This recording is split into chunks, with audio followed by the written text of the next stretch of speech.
but you're still looking at this from a legal perspective. Okay, the bonds may have your name on them, and they may rightfully belong to you, but in a situation such as this, academia no longer applies. This is what we all call real life. In real life, there's give and take, there's negotiation, there's collaboration. I'll give you an example. Okay, you go to Fremont Street and there's live bands, and they're playing songs that everybody knows. These are called cover bands. Okay, now you think, well, I want to record a song. Okay, and you think, how difficult would that be? All I got to do is turn my camera on,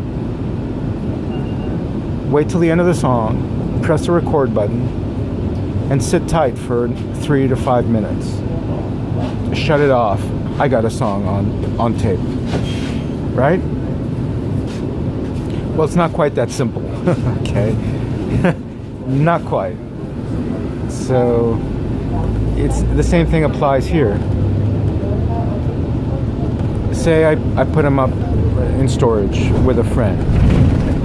Now you have to know who this friend is. He's a Jew. He with very definite particularities. He may let me store his car, my car there, no problem. But when he sees numbers on government paper, his brain, it goes on the fritz. Okay? He no longer thinks rationally. All he thinks about is, how can I get that cash? And before you know it, it could be in a month, it could be in 6 months, the bonds are gone. He'll say, well, I don't know what happened. Somebody must have come in and robbed them. Why don't you file a claim? Like, well, I can't, because my deductible is $500 and these bonds are only worth $250. Do you understand what I'm getting at? I could be acting in continuing in my good faith actions, and nevertheless, your bonds get lost. So you have to step out of academia for a little bit, leave the campus and cross the street to where all the bums and the homeless are, and then make up your mind, oh shit, well, yeah, I mean, those 250 are yours, but will they really be there?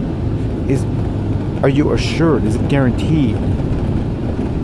And the answer is no. In spite of my best efforts, you've seen what can already happen.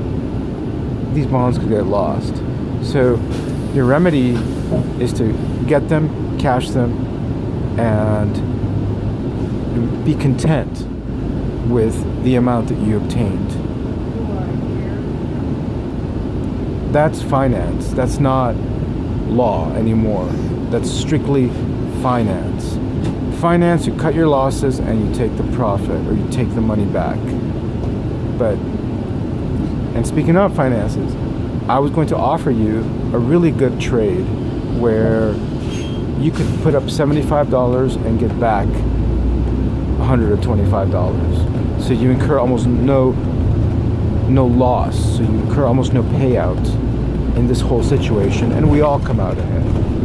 But since you're so obstinate, and since you're unwilling to step outside of your training and education, you're taking not only a big risk, but you're also leaving me and maybe Vera without some extra money, which I know I desperately need. So I hope this makes sense.